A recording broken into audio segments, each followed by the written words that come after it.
You have an amazing date. The connection feels electric, undeniable.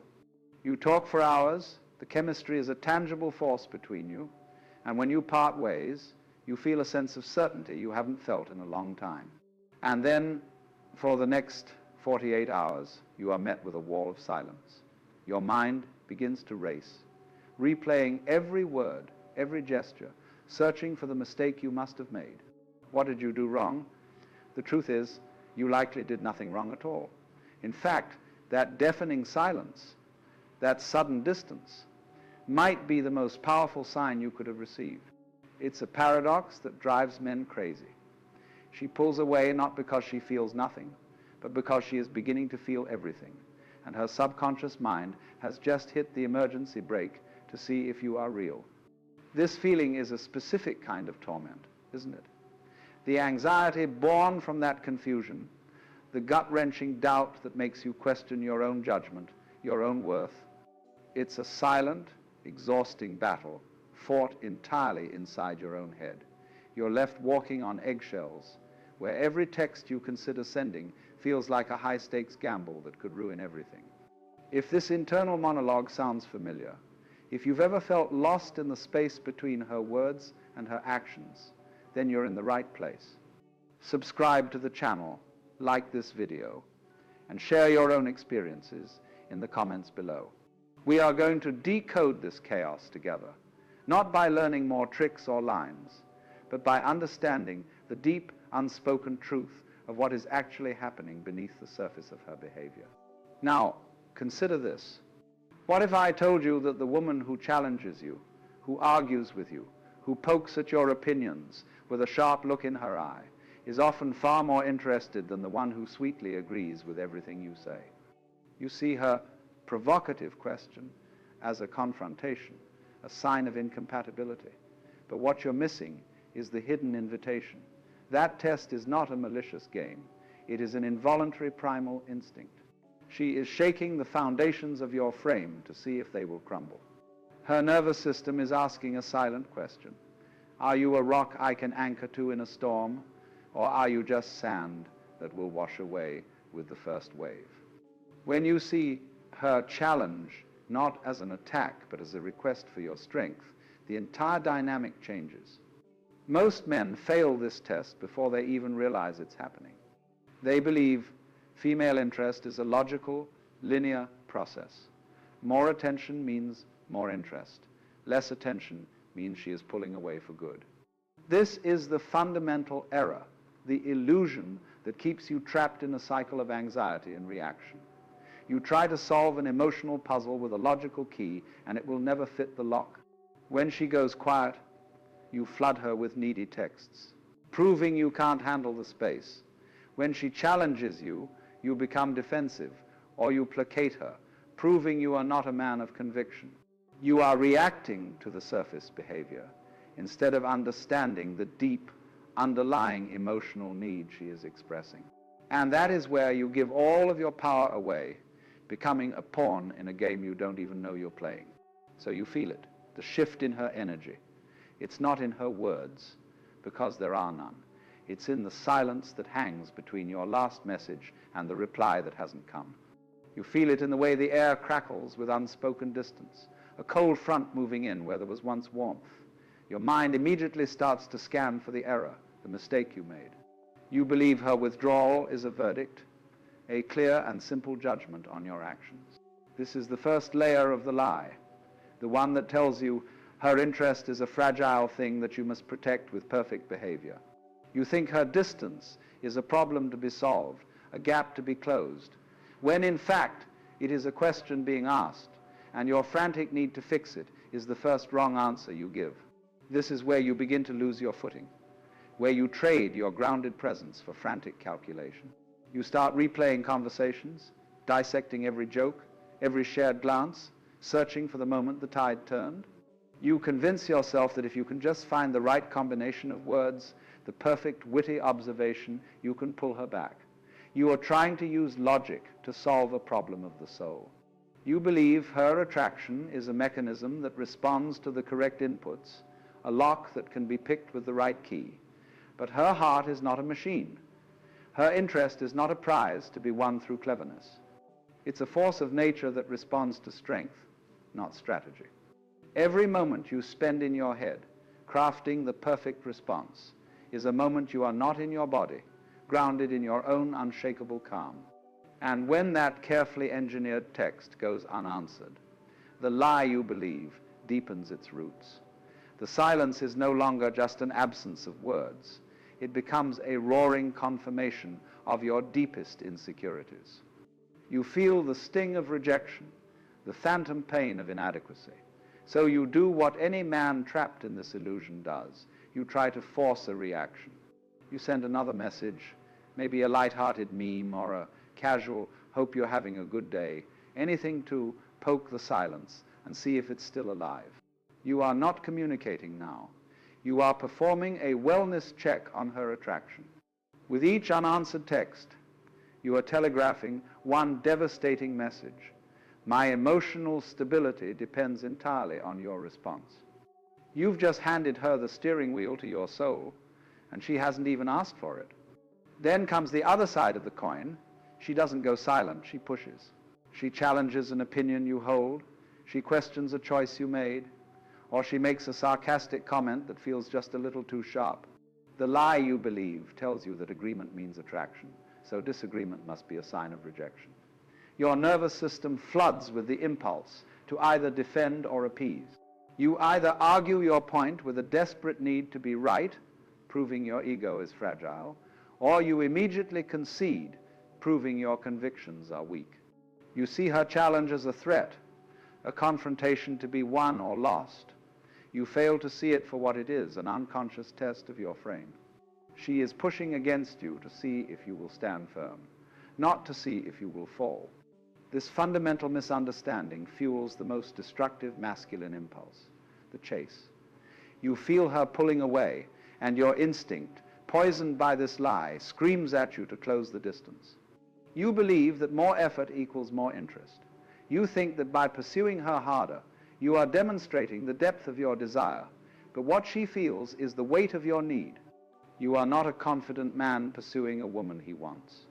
You have become a hungry ghost, chasing a source of validation. The dynamic is no longer one of polarity and attraction. It has become one of predator and prey. And the more you chase, the more her primal instincts tell her to run, not because she isn't interested, but because your desperate pursuit feels profoundly unsafe. Ultimately, the lie you believe is a profound misreading of feminine energy itself.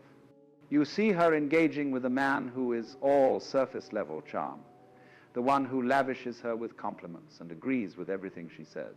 And you think, that's what she wants. You see the easy laughter and mistake it for deep connection. So you try to emulate it, becoming the agreeable, validating, nice guy. But you are trying to win a war by fighting the wrong battle. That man is not a contender for her heart. He's a temporary distraction for her ego. She is not testing him, she is using him. Her soul, her deep feminine core, is not listening for compliments. It is listening for the sound of a man's silence, for the resonant calm of a man who is so rooted in his own being that her storms only make him feel more like a mountain. The truth is, her tests and her interest are not opposites. They are two sides of the same primal coin.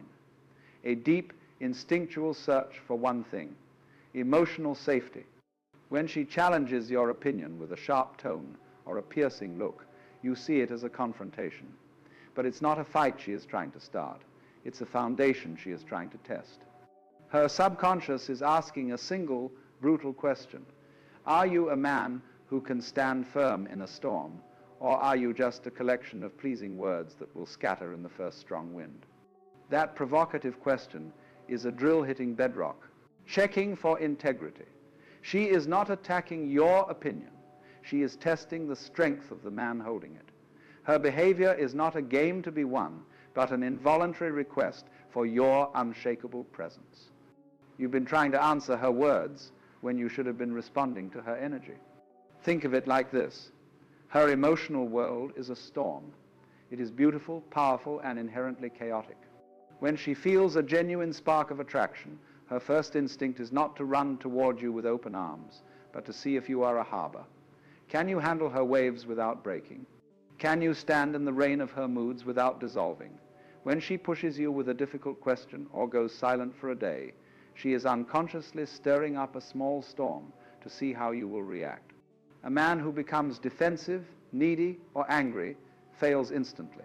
He proves that he is just another boat tossed around by the waves, not the lighthouse she was searching for.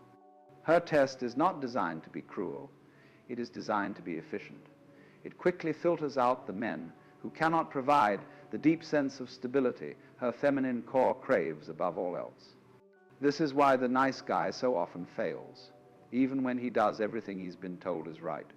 He agrees with her, compliments her, and validates her every feeling. On the surface, this seems like the path to her heart. But what he is actually communicating is that he has no center of his own. He is a mirror reflecting back whatever she wants to see. And while a mirror can be pleasant for a moment, you cannot anchor yourself to it. It has no substance, no weight. Her primal instincts recognize this immediately. His constant agreeableness doesn't feel like safety, it feels like sand. It's soft and yielding, but it offers no solid ground to stand on. She may enjoy his attention for her ego, but her soul will never trust a man who so easily abandons his own ground just to stand on hers. Her silence operates on the exact same principle. It is one of the most powerful and misunderstood tests of all. When she pulls back and creates a void, she is not necessarily rejecting you. She is handing you a blank canvas and waiting to see what you will paint on it. Will you fill that silence with your own anxiety, flooding her with needy texts and panicked energy? Or will you fill it with your own calm, your own purpose, your own unshakable presence? Your ability to hold that space without crumbling is the loudest message you can possibly send. It tells her that your emotional state is not dependent on her constant validation. It proves that you are a source of your own peace. And for a woman living in a world of emotional storms, a man who is a source of peace is the rarest and most attractive force of nature. You know this feeling, don't you? The moment she looks at you, her head tilted slightly, and asks a question that seems to come out of nowhere, a question designed to put you on the defensive. It's in that brief pause before you answer, that space where you feel her energy probing yours, that the entire dynamic is decided. Your mind races trying to find the correct answer, the one that will please her. But the truth is, she isn't listening to your words. She is feeling your nervous system. Is your breathing calm? Is your posture relaxed? Do your eyes hold steady? She is reading the unspoken language of your internal state. The man who can meet that challenging energy with a calm, even playful, sense of amusement is the man who communicates without a single word that he is completely unshakable. This dynamic is as old as the earth itself. You are the mountain, she is the river. The river, in its nature, is wild and flowing. It will crash against the mountain, testing its strength and integrity. It is not trying to destroy the mountain. It is trying to feel the certainty of its presence. A weak mountain crumbles under the force of the water, turning into mud and chaos. The river floods, directionless and destructive, but a strong mountain remains. It does not move. It does not fight the river. It simply is. And in the presence of that unshakable rock, the river finds its banks. It flows around the mountain, becoming serene, beautiful, and powerful in its directed course. Her tests are the crashing of the water. Your calm presence is the mountain that gives her chaos a beautiful shape. This isn't a conscious strategy on her part. It is a deeply embedded evolutionary program. For countless generations, a woman's survival and the survival of her children depended on her ability to select a partner who was a rock of emotional stability. The man who panicked in a crisis, who buckled under pressure, or who was easily manipulated by others was a liability. Her modern nervous system still runs on this ancient software. So when she feels drawn to you, this software automatically boots up and begins running diagnostics. Her tests are the stress tests of this ancient program, checking your internal operating system for resilience, integrity, and strength. It has nothing to do with you personally. It is her biology's way of ensuring the future is safe. So the ultimate truth is this: genuine interest is not the absence of her tests. It is the prize for passing them. It is the moment her nervous system finally exhales, when her subconscious sends the all-clear signal. It is the vulnerability and warmth she allows herself to feel only after she is convinced that your foundation is solid. You have been seeing the test as the wall when it is actually the gate. You cannot break it down with force, nor can you talk your way through it with clever words. The gate is designed to open only for a man who possesses a certain quality of being. Stop trying to figure out the combination to the lock. The secret is to become the man the gate was built to recognize. Her interest isn't something you win, it's something she gives freely once she feels deep in her bones that she is finally safe. So, how does the centered man react? He doesn't. He responds. When that wall of silence hits, when that challenging question hangs in the air, the first thing he does is nothing at all. He feels the jolt of instinct, the primal urge to fix, to explain, to chase, and he lets it pass through him like a cloud. He understands this is not a problem to be solved, but a moment to be witnessed. The common man reacts to the external event, surrendering his internal state immediately. But the mature man's first action is internal. He takes a single conscious breath. In that small space between stimulus and response, he reclaims his power. He chooses to remain the master of his own emotional world, rather than becoming a slave to hers. His power is not in the clever text he sends. It is in the deliberate grounding pause he takes before he even considers reaching for his phone. He puts the phone down and returns to his own life. This is not a tactic. It is the natural expression of a man with a purpose that is larger than any single woman's approval. The silence she has created is no longer a painful void of her absence, but a welcome space for his own focus. He becomes absorbed in his work, his mission, his physical training. He doesn't wait for her text. He simply continues to live. He is not ignoring her to prove a point. He is honoring himself. This calm detachment sends a message far more powerful than any words could convey. My world is full, and my emotional stability is generated from within. She feels his energy recede, not into a black hole of neediness, but into a vibrant, compelling world that she is not yet a part of. And this is where the dynamic fundamentally shifts. The hunter has stopped chasing, and the object of his pursuit now feels the silent, gravitational pull of his presence. When she pushes him, questioning an opinion or making a sharp comment, he meets her energy with a quiet, grounded amusement. He sees the test for what it is, not an attack, but a probe. The old you would have become defensive, launching into a long-winded explanation to justify your position, desperate to be proven right. Or you would have folded instantly, conceding your point to avoid conflict. The centered man does neither. He holds her gaze, his posture relaxed, perhaps a slow, knowing smile touches his lips. He doesn't need to win the argument because he is not participating in one. He is simply present with her intensity, unbothered. He communicates non-verbally. Your storm is beautiful, but it cannot move me. She feels this on a level deeper than words. She feels the solid ground of his frame, and for the first time, her nervous system begins to relax in his presence. This is the essence of non-resistance. You are trying to catch the water of her affection in a clenched fist. The harder you squeeze with your need for control and certainty, the more it slips away. Real strength is not in grasping, but in being an open, steady vessel. The centered man sees her emotions as a force of nature, like the weather. You don't argue with the rain. You don't get angry at the wind. You simply become the shelter. You let her emotions flow to you and around you without being swept away by them. Stop trying to control the current. Be the riverbank. The river will always find its way to the banks that are strong enough to hold it.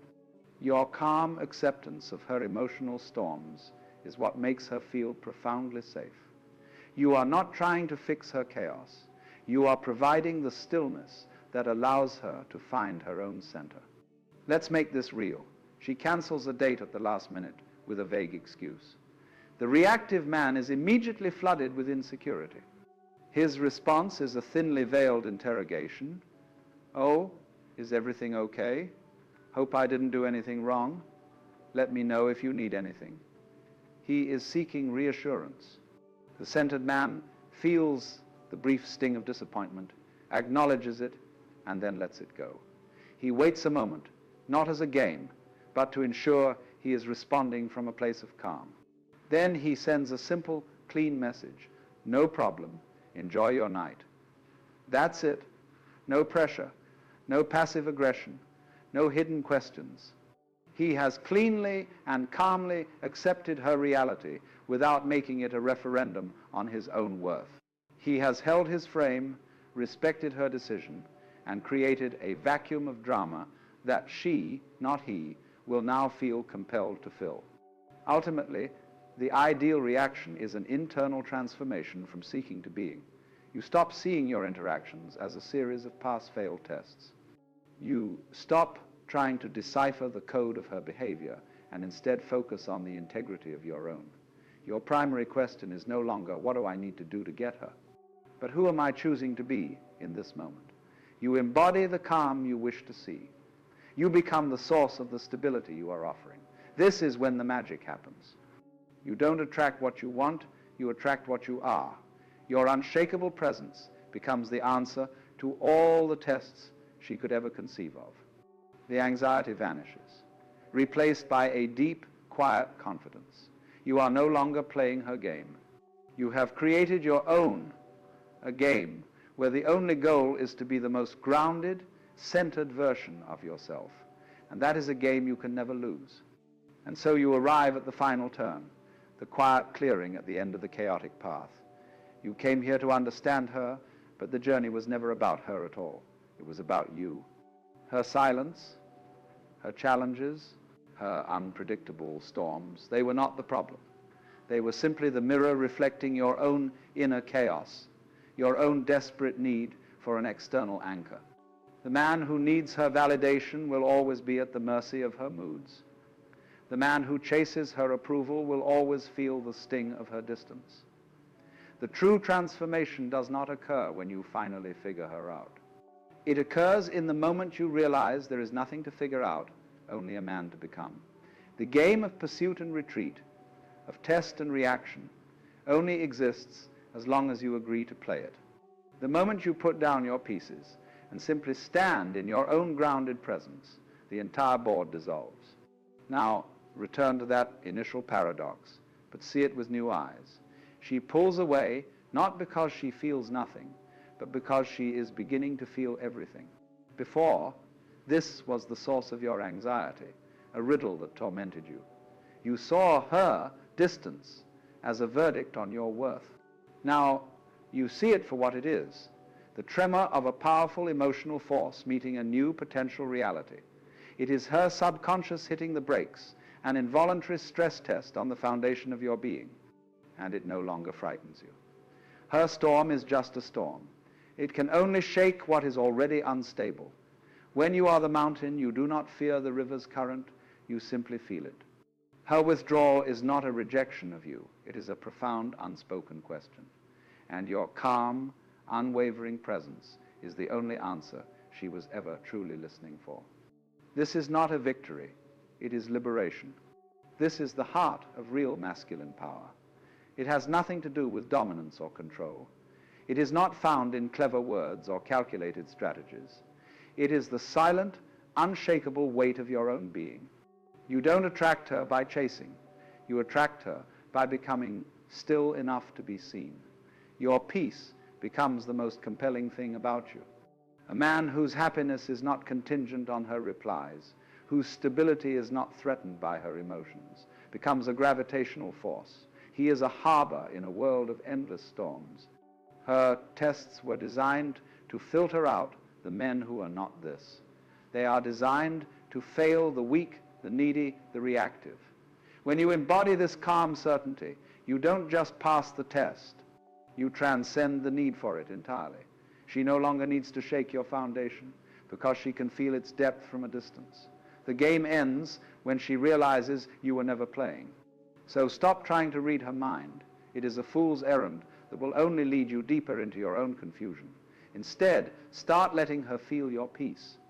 The entire complex dynamic you've been struggling with simplifies into one singular focus: mastering your own internal state. When you feel that old anxiety, rise, breathe. When you feel the urge to chase, get back to your mission. She doesn't want your explanations, your justifications, or your frantic attempts to prove your worth. She wants your stability. That is the ultimate currency. Everything else is just noise. The real change happens now in the quiet space of your own awareness, where you choose to be the rock instead of the leaf in the wind. You now see the truth behind the chaos. You have the map. The journey from here is not about her. It is about you. Comment what you now see in her that you couldn't before.